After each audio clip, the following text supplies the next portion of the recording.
Hello and welcome to a special interview on The Wire. Today we bring you an informed opinion about India from outside the country. How is India's battle against COVID-19 viewed by the world outside? My guest is a professor of epidemiology and biostatistics at the University of Michigan in America, Bhramar Mukherjee. Professor Mukherjee, as of today, Saturday the 25th of July, India has over 1.3 million cases and it's increasing at almost 50,000 a day. As a result, India is the third largest in terms of number of cases, sixth in terms of deaths. Is that worrying? Or given the size of the population, 1.38 billion, is this only to be expected? Thank you, Karan, for having me on the show. It's a pleasure. I think it's both understandable and concerning because the basic reproduction number for India has stayed around 1.25 for the last whole 1 month. And so you can expect this steady number of cases gradually increasing. But I'm concerned about the possible spread to the villages and the rural areas of India now, where the healthcare infrastructure is fragile. I also am worried if too many people fall sick at the same time, whether the system is going to be overwhelmed. The virus indeed does feel like a storm in which we are lost. And I think it has not just the case counts and the death counts, it has really influenced our lives. So I think I'm concerned, but I understand the process too. Now, Professor Mukherjee, not so long ago, the Indian Council of Medical Research did a serological survey which shows that as of the end of April, 0.73% of the population, which is 10 million people, had been infected by the virus. 90 days later, at India's doubling rate of 20 days, that means surely that as many as 240 million people have the virus. Would you agree? I actually don't. So first of all, I think there are some mystery to these calculations. So first of all, the 20 days doubling time, that's actually counted in terms of reported infections. So the 20 days doubling time does not really apply, I don't think, to the total number of infections, including reported and unreported infection. So if you apply, even if you apply Delhi's 23% seropositivity rate and assume that the 23% of the whole Indian population is affected, you get to 308 million cases. But I do not think that's true because the Delhi test positivity rate is 15%, Mumbai is at around 20%. It's not true for all over India that the disease has spread at that magnitude. So I do feel that the number is a lot larger than the 1.4 million that we are seeing now, but it is not 240 million because of that fallacy with the doubling time being calculated to the reported number of cases. Well, I'm very glad to hear that because in an interview we did not so long ago with one of India's top virologists, Shahid Jamil, he said that in fact, if you go on the basis of the serological survey, it was at that time something like 140 million. That 140 million by the same calculation now becomes 240 million, although Professor Jamil also said there are other ways of calculating which in fact bring the total far lower down, in one instance as low as 8. Now, I know that you in Michigan have been doing your own projections. So let me ask you two questions. What do you believe is the total number of infections as of today, the 25th of July? So our models project, and actually we have not had a chance to incorporate the sero survey data into the model for Delhi, but we do not have a population-based sero survey for all of India, which gives very reliable estimates. So what we see is about an underreporting factor of about 10 to 15. So that's just epidemiologic models which are wrinkled with many assumptions. In our model, we assume that in the first beginning part of the model, the one infected case, the number of unreported cases is the same as the number of reported cases. And that's a huge assumption about the ascertainment rate in the beginning. So if that is distorted, our model will be much more, but I am not getting anywhere near 140 million. So when the sero survey actually was released, this underreporting factor seems like 40 or 50 for Delhi. So I was back to the drawing board thinking, how should I change these assumptions for India? So what then is your conclusion, if I can use that word, for the number of infected cases as of today, the 25th of July, on the basis that there's an underreporting of somewhere between 10 and 15.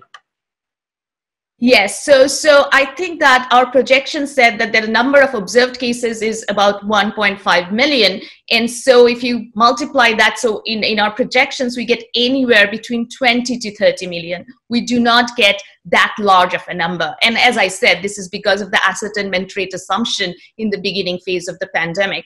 I'd also like to reiterate that India is so heterogeneous as a system that it is very difficult to predict for the nation.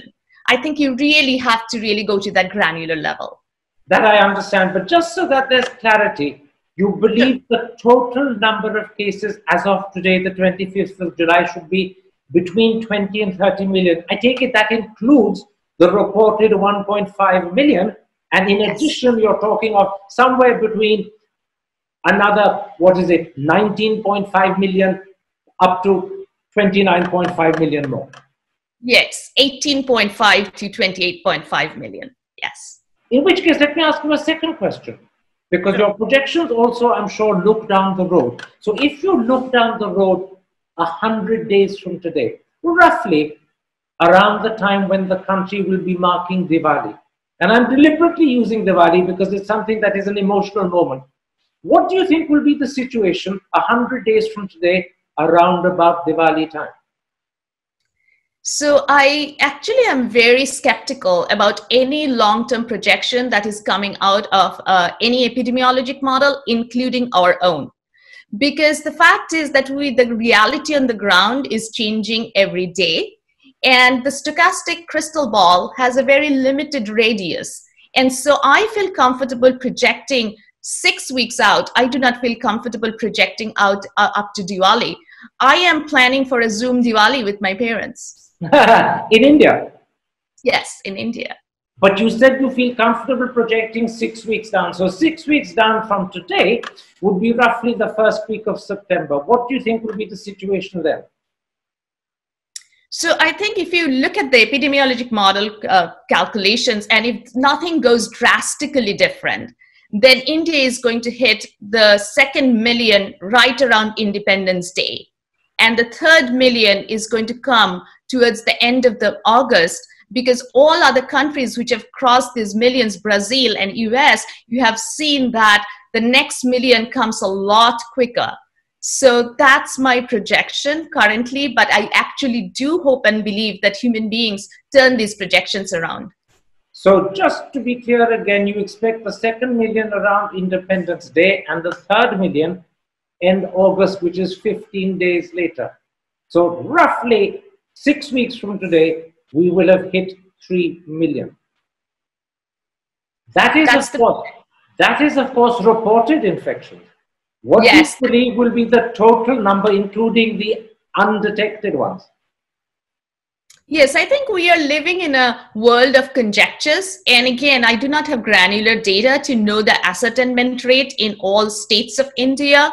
But if you go by the fact that cases are underreported by a factor of 20 to 30, you can calculate that number, right? It's around 100 million that you'll probably have at that time. But it's interesting. Earlier, when we were talking about the situation today, you said cases were unreported by a factor of 10, 15. Now, you're saying it could be 20, 30.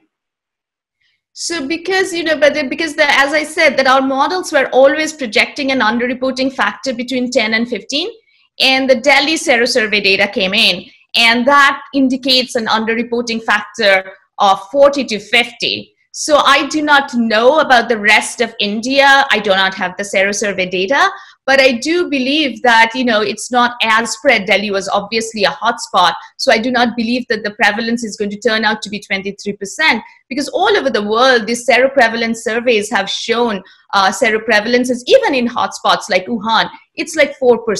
So I do not know state-specific data to come up with that accurate projection. So that's why I'm saying that as more data come out, that's what probably we are looking at.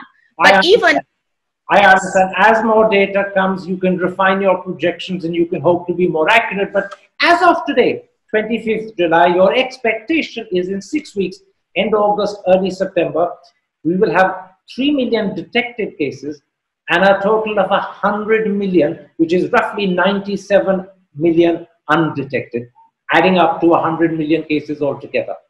Let me ask you this. Does your projection give you any sense of when India will approach its peak? Or given that we're a subcontinental sized country, will we have regional peaks with different regions peaking at different times? And therefore, is it very difficult to project a nationwide peak? Yes, so this was the theme of our paper that we published in May, is that the concept of a national peak for India is nebulous. And we can see that the initial 3 states which are coming down and the virus curve is probably quietening, but then the other states are coming up. So what we expect is a cascade of peaks waving through the country over the next 2-3 months. And so it's like a slow burning coil, and it would be hard to see the curve flattening because it's a mixture of various peaks at different times. I'm not sure whether a cascade of peaks over the next 2-3 months is reassuring. I think people might be more comfortable with one peak that happens and is over with. You're suggesting it's like a series of mountain ranges that will be confronting. You get over one and there's one ahead, and then one ahead after that. And I think it's regional, so people in one region probably are going to get a break. But what we have seen is really, I think we need an acceptance that this is how it's going to be. I think when the pandemic began, we all wanted it and we all thought it's going to be over in 6 months, at least the first peak, but it is not so. And I do not think this gradual progress is necessarily a bad thing, because that also indicates that humongous amount of people are not falling sick at the same time. So there is a staging of the peaks so that the healthcare resources can be allocated and focused according to the needs and the regions in the country. So I feel that this is what I expect, yes. I'll just point out for the audience that in a very real sense, what you're talking about is happening. There was a time 2 weeks earlier when Delhi, Maharashtra were areas of great concern, Tamil Nadu as well. Now, in fact, the areas of great concern have moved away from these 3 areas towards Andhra, towards Telangana, towards Gujarat. And so there is a sense in which different regions are coming to the boil, if I can use that phrase, at different times. Let me put you at this point, Professor Mukherjee, 2 issues that are matters of great debate in India. Firstly, although India has over 1.3 million cases, rising at almost 50,000 a day, the government refuses to accept we're in community transmission. 2 states recently, Bengal and Kerala, have begun to accept that there are areas in those 2 states where community transmission is happening. But the central government is adamant. What's your feeling? Is India in community transmission? Or, as the government says, is that a term that simply doesn't apply to a country our size? So I'd really like to know the scientists that are representing and working with the government, how they actually are proving that there is no community transmission. So because I would like to see if there has been a pooled sample survey, taking samples from the community and detecting that there is no positivity. And so I believe that the cases are happening indeed, where people cannot identify any known source. And so I believe that's the definition of community transmission. That's the quintessential definition. And at that point, you lose control of the contact tracing mechanism because you cannot really pinpoint every case. And that's what happens because initially all the cases are initially imported and you can track the cases through a known source of exposure and contact tracing. But when it is so widespread, I do believe that community transmission has happened. I'd also like to know that Kerala and West Bengal and other states which are declaring that there is community transmission, is it based on data or is it based on a pooled sample survey? I think that this infrastructure is very needed before coming up with conclusions in either side. Let me put to you the explanation that has been given on television by people like Dr. Bhramar Bhargav, who is the head of the ICMR, or Dr. Vinod Paul, who's a member of Niti Aayog. Both of them have said that there isn't community transmission because 80% of the cases are in just 10 districts. And there are vast swathes of rural India where the number of cases is very, very small. Therefore, they say community transmission suggests nationwide transmission. That's not true. One of them, Dr. Raman Ganga Khetkar, who's just retired, said to me he prefers to accept the term local transmission rather than community, because community has a geographical sense of nationwide, which they don't want to accept. Does that explanation make sense to you? Or are they slightly distorting the term community transmission? Because as you explained, community transmission means when you cannot trace the source. It doesn't matter whether that's happening locally, regionally, or nationwide. Yes, so I think that's exactly why I see a lot of confusion about this basic epidemiologic definition. And the fact that we have lost track of the source of the case, that has happened in many, many communities already. And I think it could be true that in the villages in the eastern India, where when the migrant workers came and then people were able to point to the source of the cases and quarantine them, centralized quarantine facilities work. But I do not think that this basic definition that we know the source of every case, anybody can claim that is true in any communities where we have seen a decent outbreak. So you're absolutely certain as an epidemiologist that community transmission is happening on the basis that there must be lots of cases, perhaps the majority of cases, where we simply don't know the source. And that is the classical definition of community transmission. Absolutely. The second question that becomes a debate in India is the question, is India testing enough? The government insists we are. But on a per million basis, India is only testing 11,478 per million. And it's been worked out that perhaps we've tested 1.1 or 1.2% of the total population. But India has a population of 1.38 billion. So are we testing enough given the size of the population? And if the answer is no, what level of testing would you like to see before you say this is roughly adequate? Thank you for that question, because I have been doing a lot of math on this. So first of all, India has tested only 1.2% of the population, and with even about 15 million tests, which is large in terms of absolute numbers in all over the world. If you compare with USA, we have done about 48 million tests so far, which is 14% of the population. Russia has done 25 million tests, and it's about 17% of the population. So you can see that in terms of the percentage of population tested, India is much, much lower in the worldwide spectrum. According to our calculations, so we proposed a metric for calculating testing shortfall.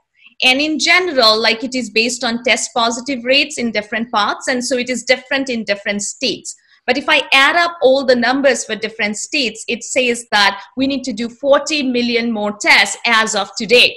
So I am also pragmatic. As much as I'm a mathematician, I'm also pragmatic. So I know that this may not be doable today, 40 million tests, but there are some pragmatic alternatives in terms of syndromic surveillance that I'd really like to see more of: symptom checking, door-to-door sampling, checking temperature of people, and also having a system of centralized quarantine and isolation if you are actually tracking symptoms. This mechanism actually can be set up as a prevention without even getting someone tested.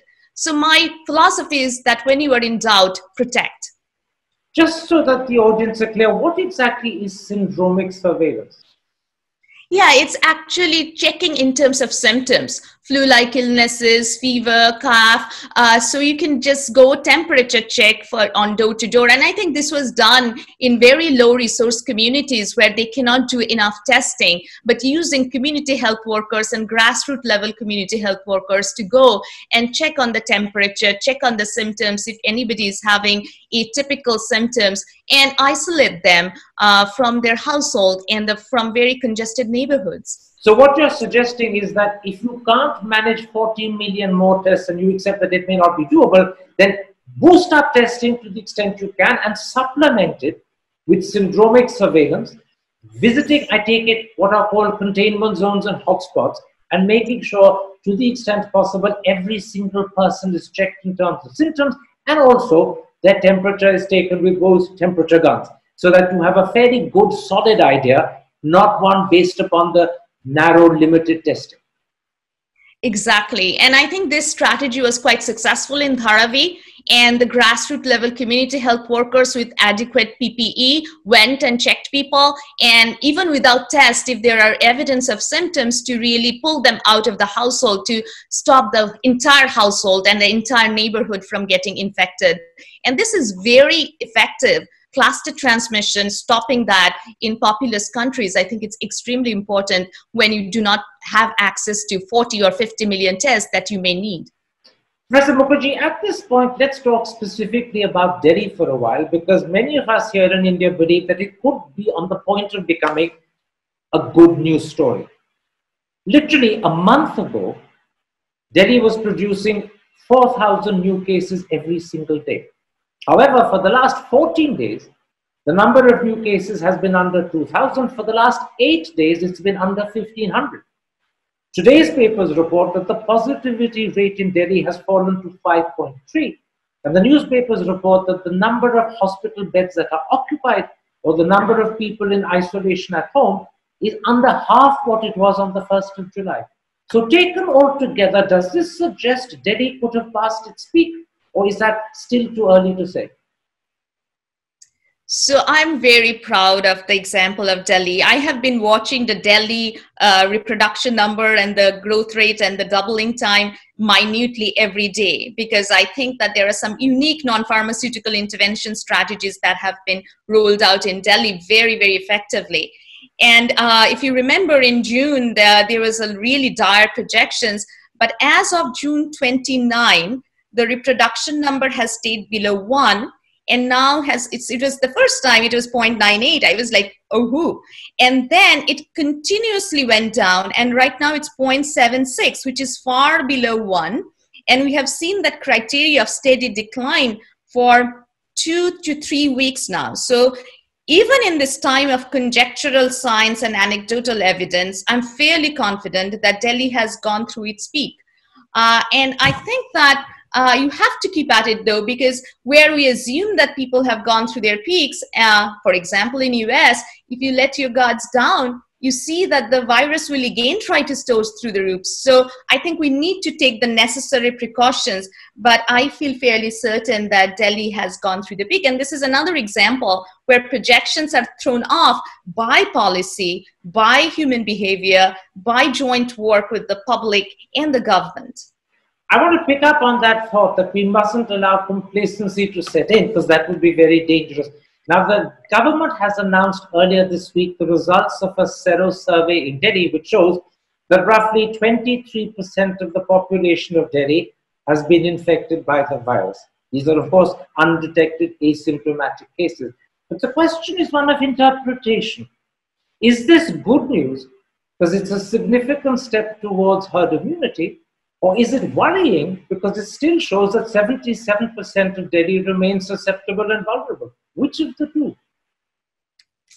So I actually am very intrigued by the Delhi Sero survey, and I actually want to look at the data at a much more granular level. I really want to see a breakdown in terms of age and gender specific groups, and also job types, essential workers, frontline health workers, and also want to know the sampling design, who responded. So how many numbers can you derive from that single 23% number that was shared with us? So first of all, you know that about 5 million cases probably exist given Delhi's population, and you have detected only about 130,000 of that. That tells you that you are detecting at about 2.5 to 3%, leading to an underreporting factor of 40. But that good news is that if you look at the number of deaths in Delhi, it's approximately 3,800. Let us say it's 4,000. And in India, 22% deaths are medically reported. So even if I assume that 1 out of 5 deaths or 1 out of 10 deaths are reported, then I get an infection fatality rates of about 0.1 to 0.4%, which is actually low. So I think that this is the good news. If the number of cases is so large and we believe in the death data, then the fatalities have been low. I do not think we can really relax and go back, resume our normal life and go out partying. I think we really need to keep a balance between the alarmism and the denial, these two perspectives. I think it's really a pragmatic perspective that we all need to adapt.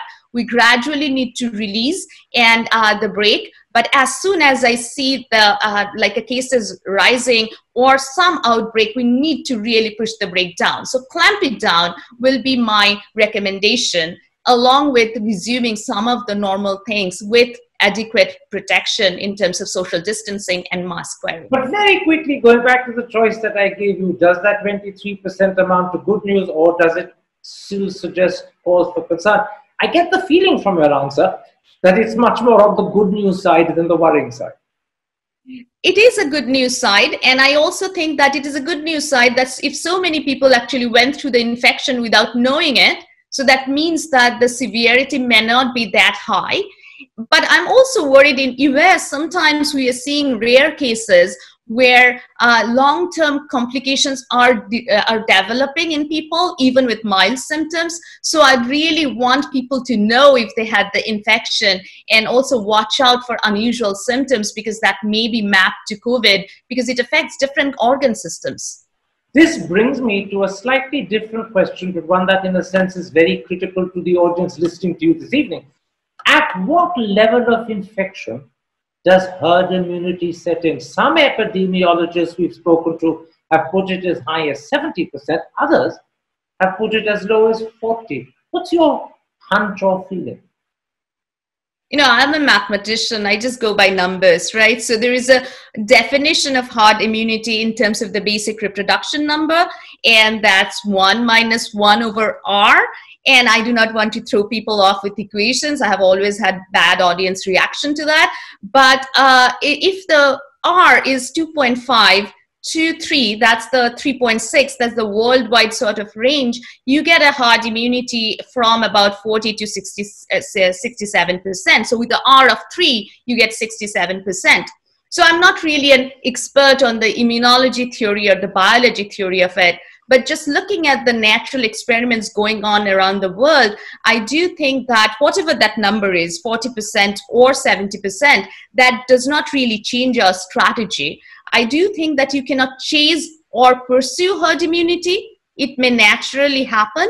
And we know that Sweden tried to really do that and they are now coming, the reports are coming up that it was probably not the wisest choice. But I think that there are dubious informations, and that depends on this number.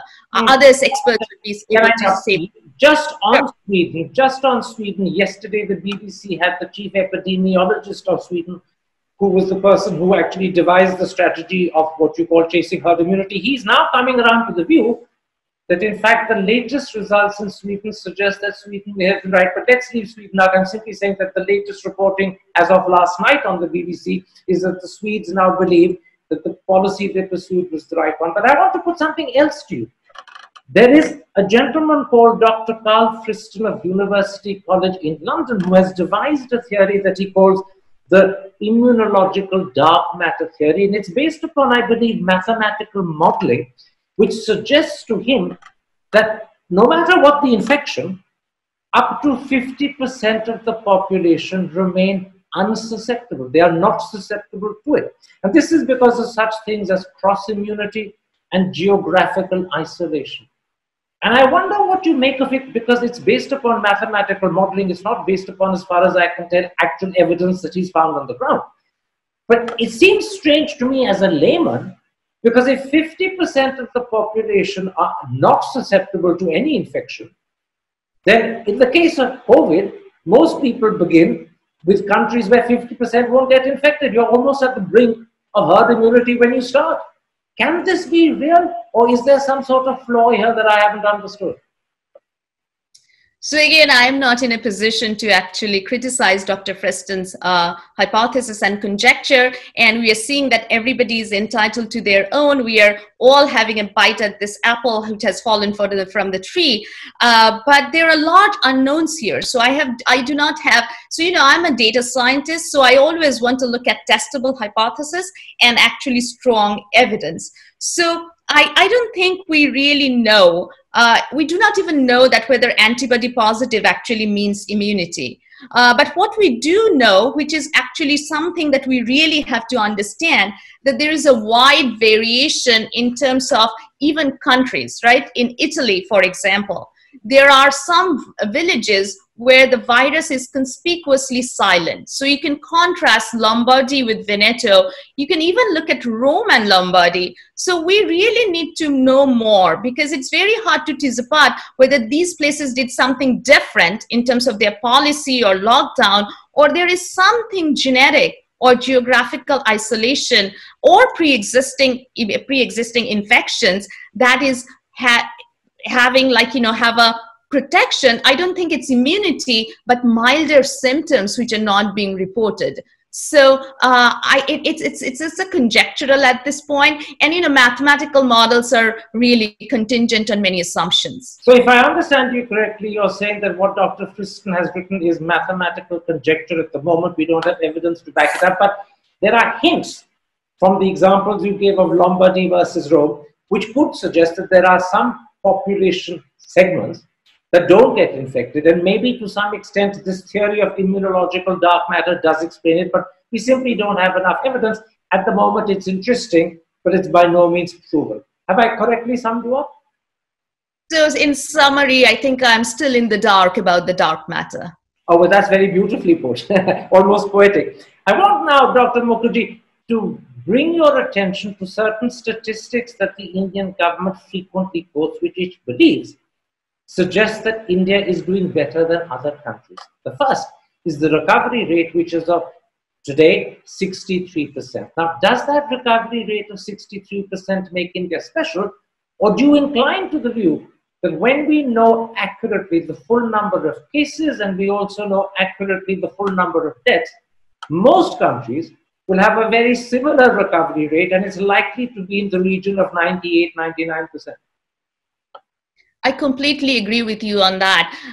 And I think that recovery rate is a metric which is really variable across countries, because declaring someone has recovered is very different. For example, in the US, you need 2 negative tests on the RT-PCR in order to be declared recovered.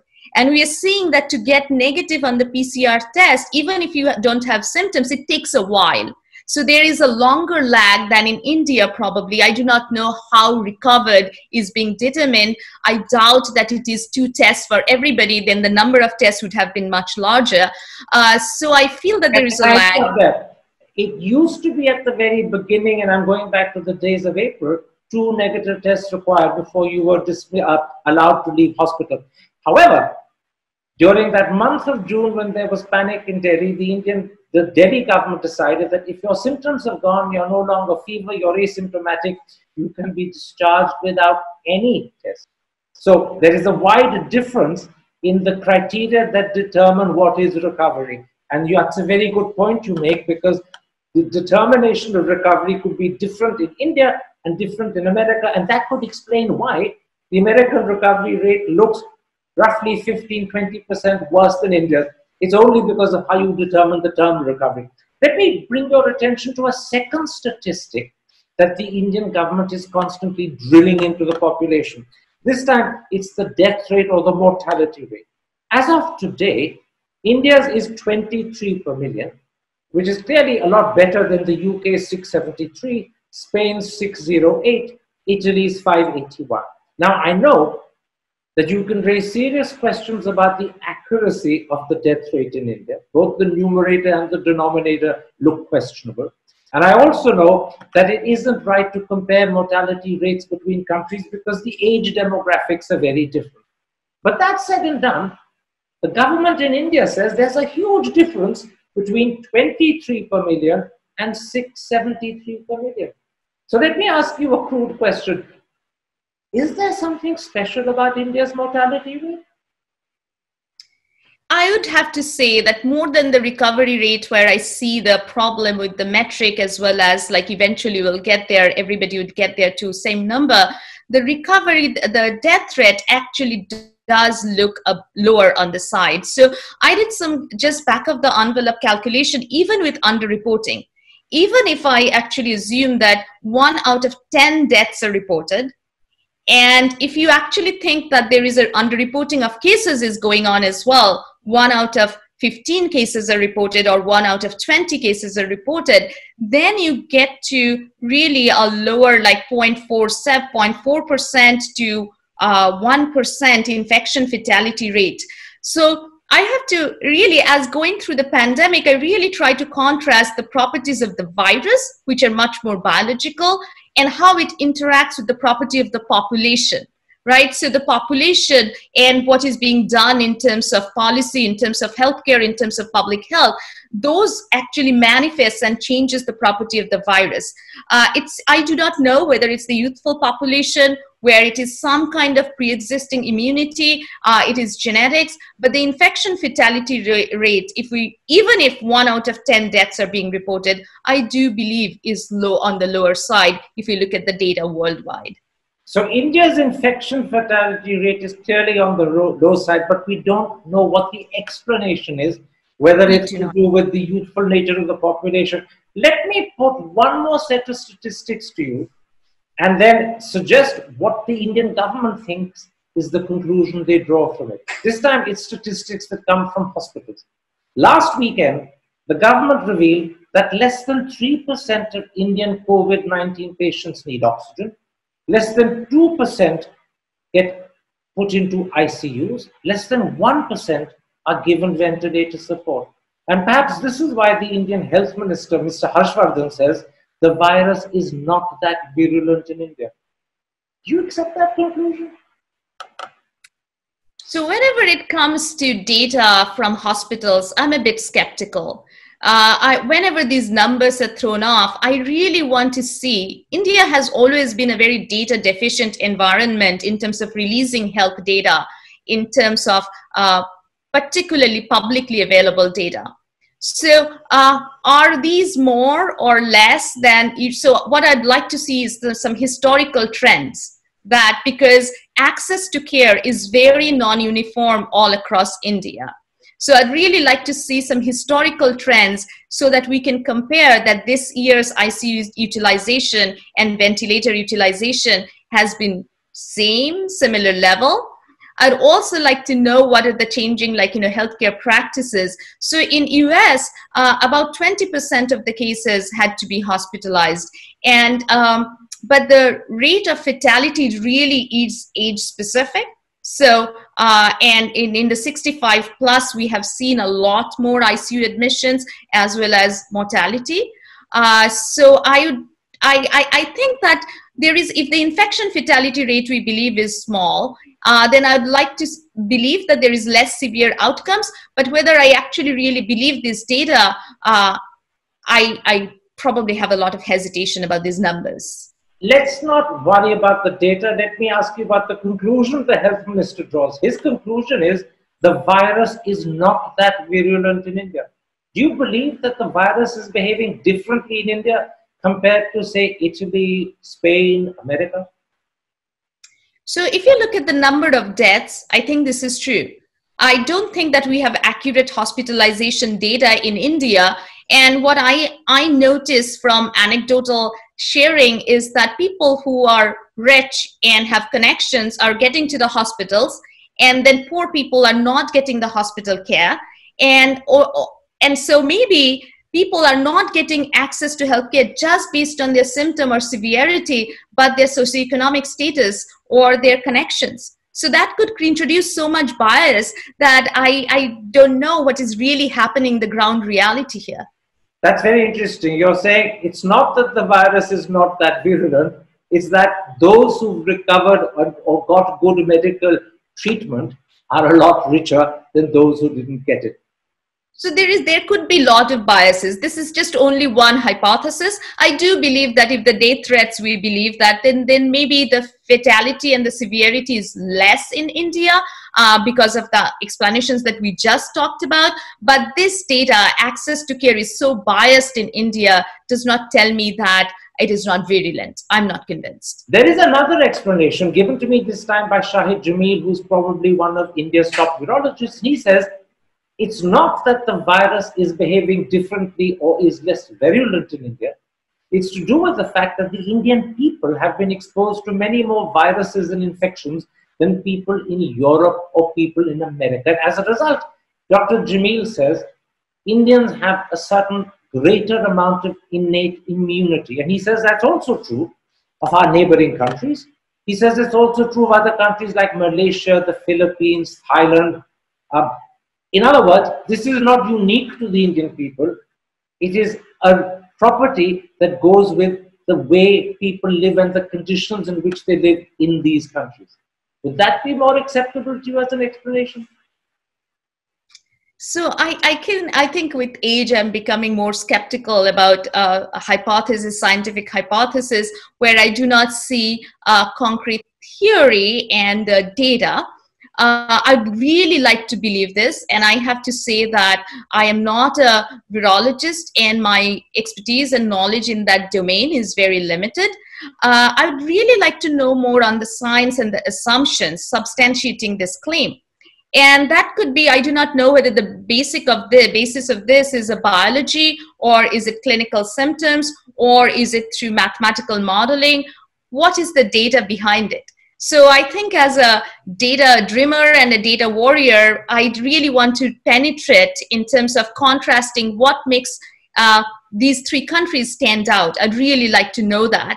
Is it some kind of blood sample, some kind of immunological survey that has been done which shows that some of the markers are higher or some antibodies prevail? I really don't have the data yet to go either way in a belief side or a non-belief side. So at that point, I'm right at the agnostic point.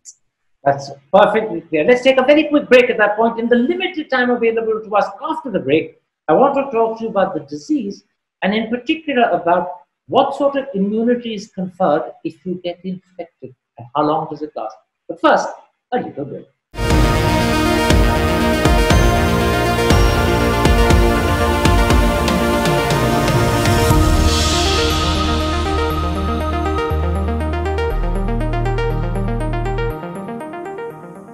Welcome back to a special interview for The Wire.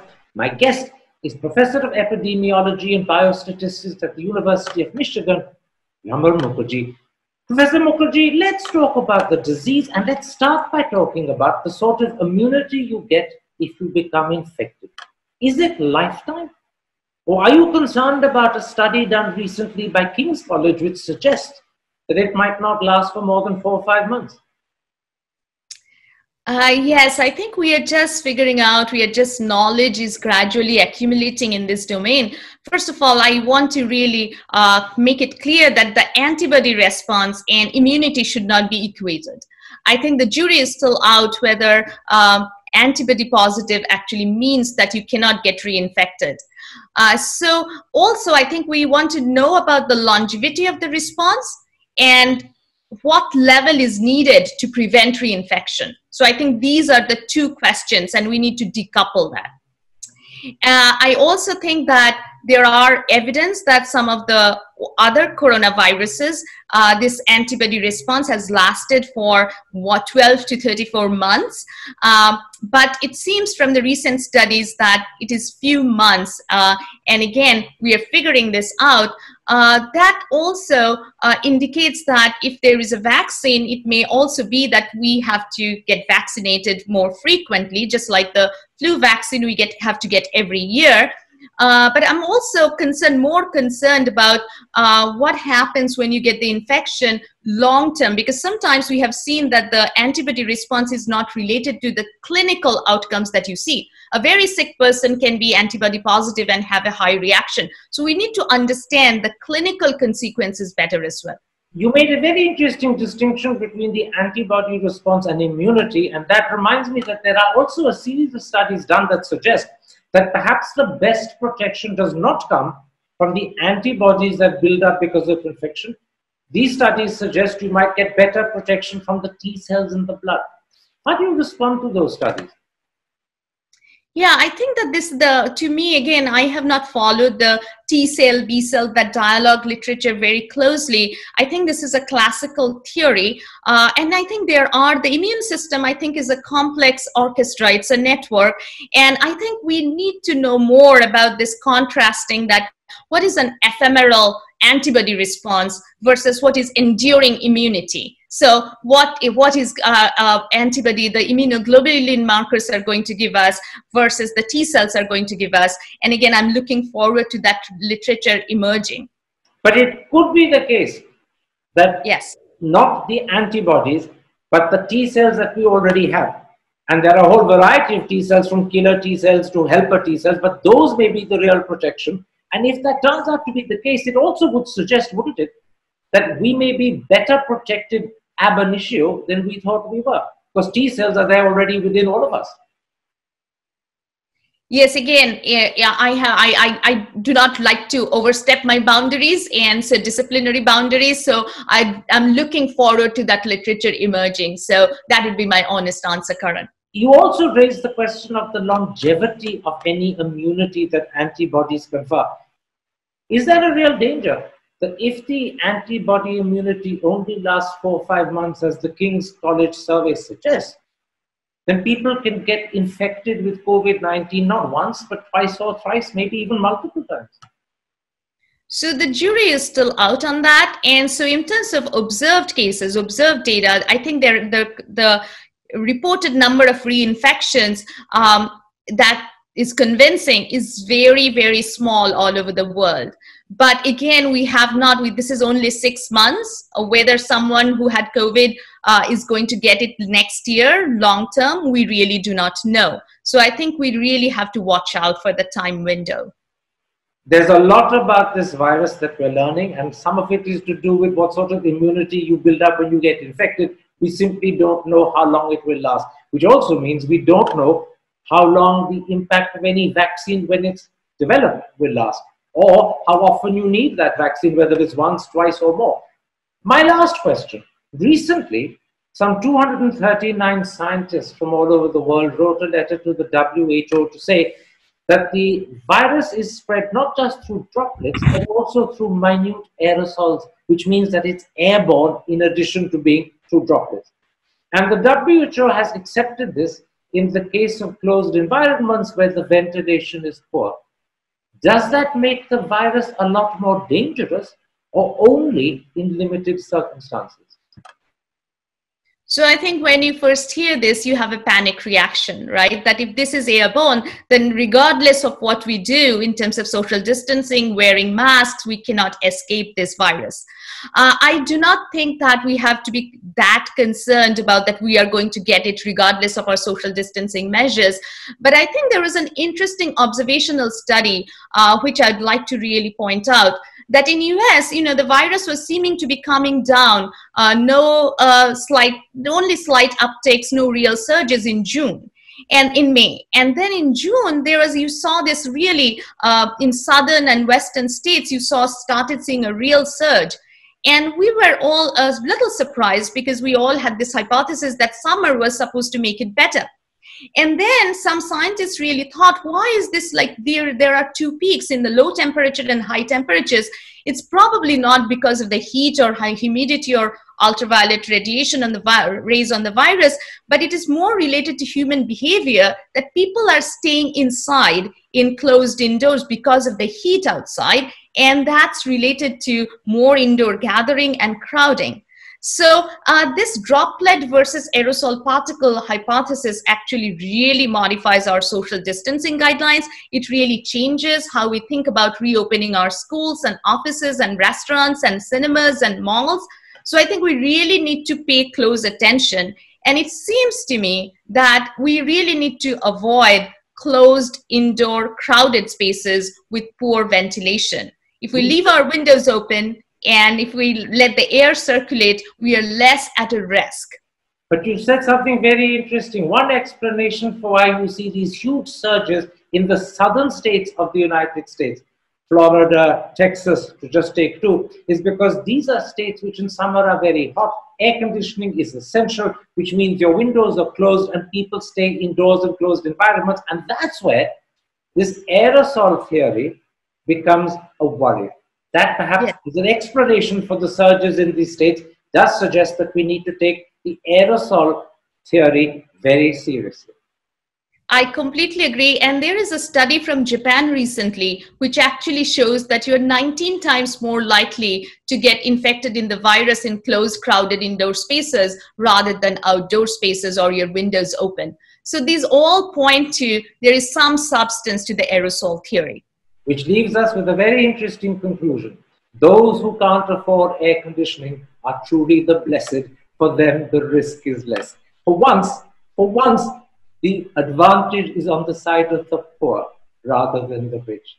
Dr. Mukherjee, thank you very much for a fascinating interview that has opened our eyes to an awful lot. And thank you for sharing with us your mathematical projections about what you think will happen in India over the next 6 weeks.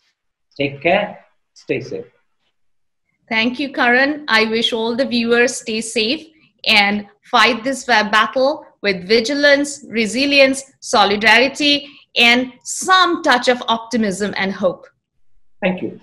To receive instant updates on all videos from The Wire, click the subscribe button and hit the bell icon. Pay to support independent journalism. Click the link in the description and choose the amount you want to pay.